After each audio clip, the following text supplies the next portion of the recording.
Yeah, for some reason. There we go. So this is Gravel, a game that we mentioned in our podcast that I played. So this is me playing Gravel. Me, the character unlock expert of racing games, as you'll see in this video. Yes. Very, very expert. Expertly using them as a break. It's an arcade racer that's a surprising amount of fun. So this is me driving one of the off-road cars on what is clearly not an off-road circuit. Yeah. Well, until right now. Doing one of the lovely eliminator races, which I didn't even know was in the game. So it's the typical race around a track until every 30 seconds, I think it is, someone gets eliminated, whoever's last, basically. Yeah. Yeah. Yes, it's a pretty standard race type in especially a lot of arcade races nowadays. It's a way of making the race seem a bit more,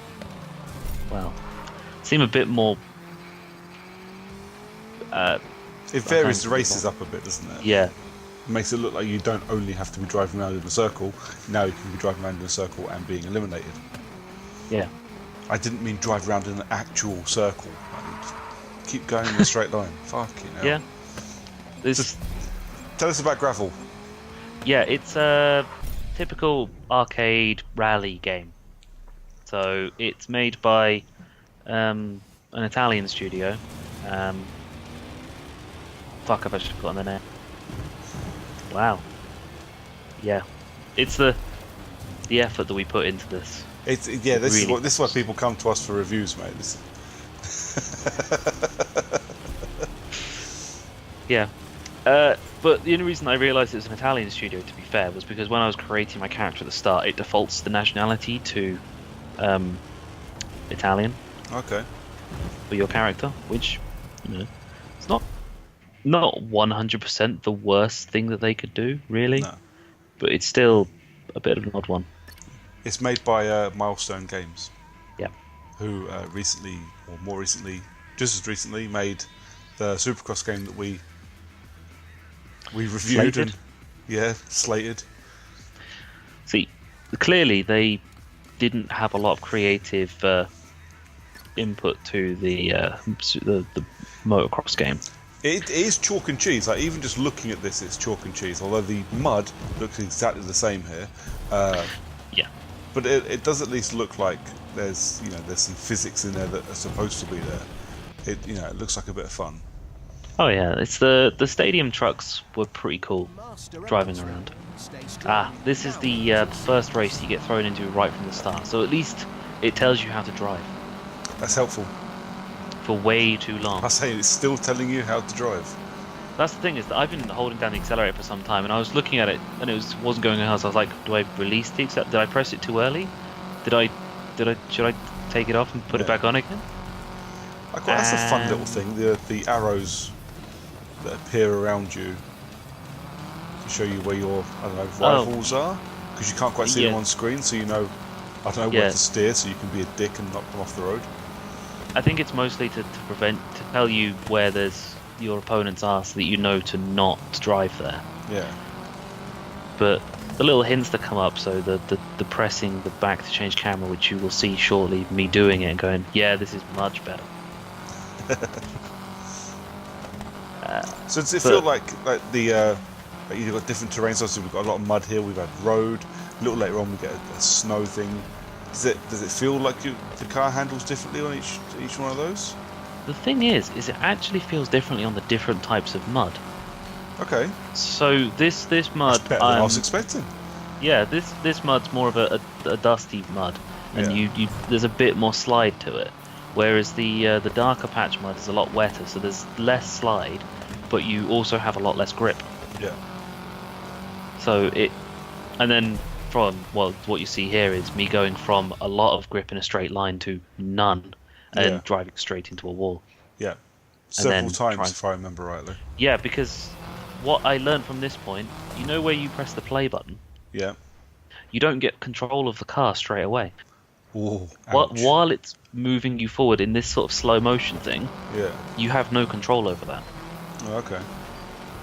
So you jump, you pretty much get to relive the bit where you pretty much fucked up because you're an idiot, Yeah. like there, for a few more seconds before you go. And this was me going, hang on a sec, I need to find a point where I'm not gonna make the exact same mistake twice in a row. Yeah. Just tap the brake a little earlier to start that drift. Yeah. But this, is it automatic, that gear change, or is that you? the gear change is automatic, but there are a lot of options in terms of assists. Yeah. So I think the only assist I don't have on, really, is the auto brake, which every racing game has for some reason now. They have those for people like me who can't do racing games. So auto brake and auto steer are a thing. I'm thinking, I don't know why, really. Yeah. But again, the terrain's feeling different. This sand was quite difficult to drive on, especially at high speed. Yeah. You can't really see it in the way that I'm driving, but I'm actually fighting the steering a lot on this. Okay. I mean, anybody that's driven a car knows exactly what you're going through. Yeah. You know? So it doesn't look like I'm struggling, but I am absolutely having an absolute nightmare. Are you playing on a controller or on a wheel? Controller. But and the driving through the water, the aquaplane that you got on there, I mean, I lost a lot of speed hitting that water. Does it suddenly go loose under you with the controller? Yeah. See, I quite like that. That's a level of detail that I wish was in more racing games that these people made. Excuse me. But the thing with this looks like a lot of fun. This looks like a game that I could rent or pick up cheap. Play for a couple of hours. It's not going to be expensive for long, but those cars, I mean, there's a Ford fucking Ranger, VW Touareg. I mean, I've only unlocked the ASX at this point because it's right at the start. Yeah. But yeah, the ASX. The ASX is a fun little car, man. There's a fucking Dacia Duster there. I mean, that's the only real thing that you can tell what car is what, because they don't really look like the car they're supposed to look like. I mean, there's the badge. It's roughly the right design. The minis look like minis, but without the massive writing on the side of it. Yeah. It does look weirdly undetailed. I can't tell if that's just because mud, but your wheels do not look like wheels there. They're mud flaps now. That would be why they don't look like wheels. They look like just square boxes because they are just square boxes. Are we playing a PS2 Gran Turismo game?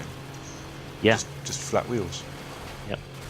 I mean, the models aren't the greatest, but you're right. You can tell that they're, that's an ASX, and you've just gone past a Mini, and you can tell, which is better than you can do with some games of completely unlicensed cars that are trying to be something. Yeah, downhill on wet mud, and once again I'm fighting like mad for controls. Yeah. This is one of the cross-country events, which I'm not entirely sure why the cross-country events are different, other than the fact that you have to drive through these gates. Yeah. If you miss a gate, does it bounce you back, or do you have to drive around? It's a bit of both. You have to drive around and go back through the gate, but you only get 2.5 seconds or 3 seconds to do it, and then it bounces you back. Okay. But it bounces you back pretty much behind everyone because they've already passed through it. Is it one of those kind of ones where you go, I fucked up, I might as well just restart the race, I'm not catching anybody now? I mean, there is the replay. Yeah, I suppose. So you can knock yourself back through the replay thing, but if you've made the mistake to miss the gate, you're probably going to make it multiple times. Yeah.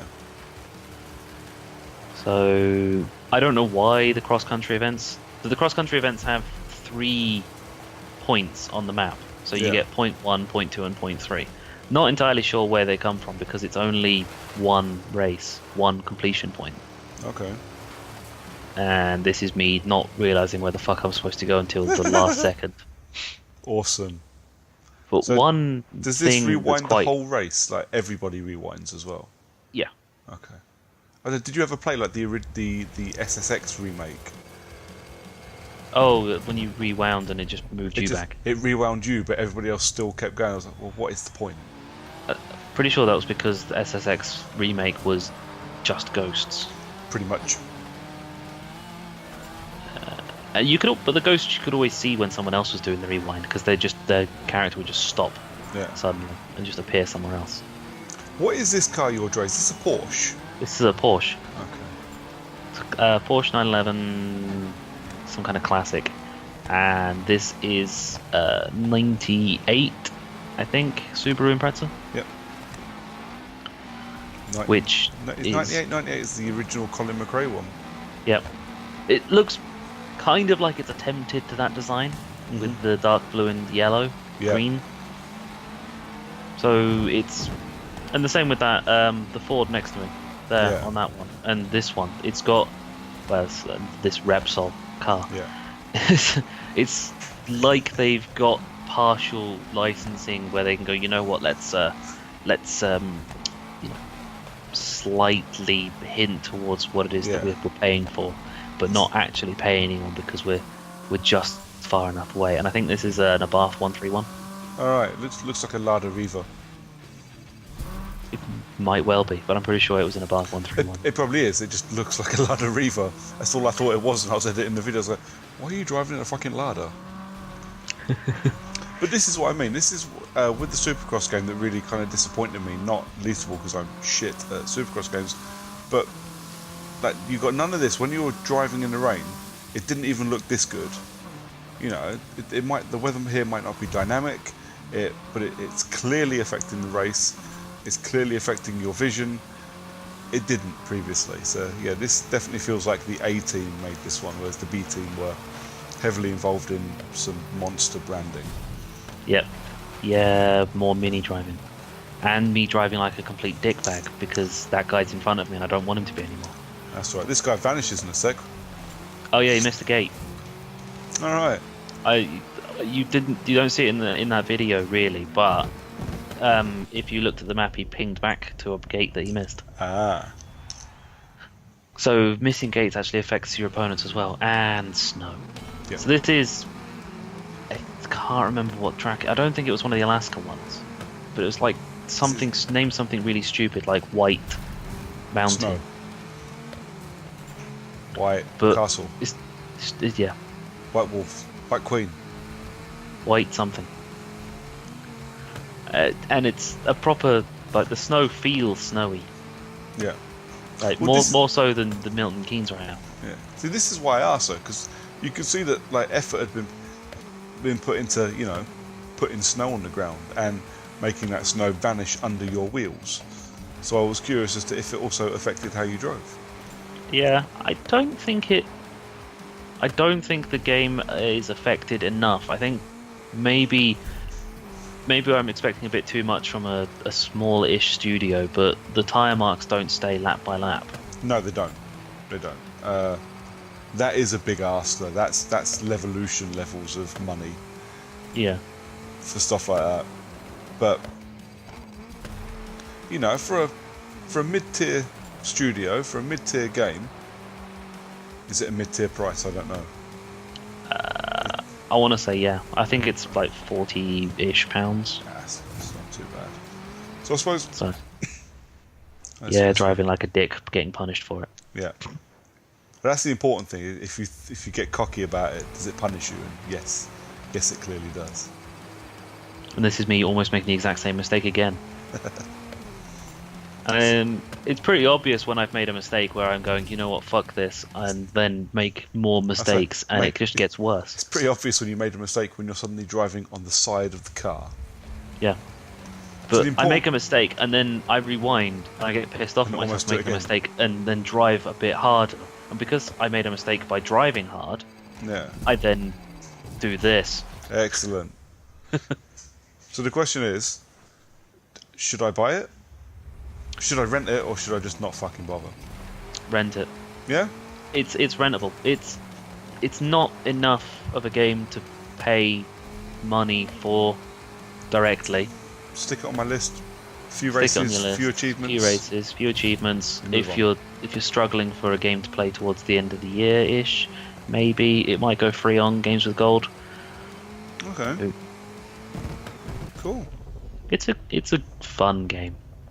That's pretty much all I'm looking for with games like that. So you say it's fun, onto the list it goes. Nice one.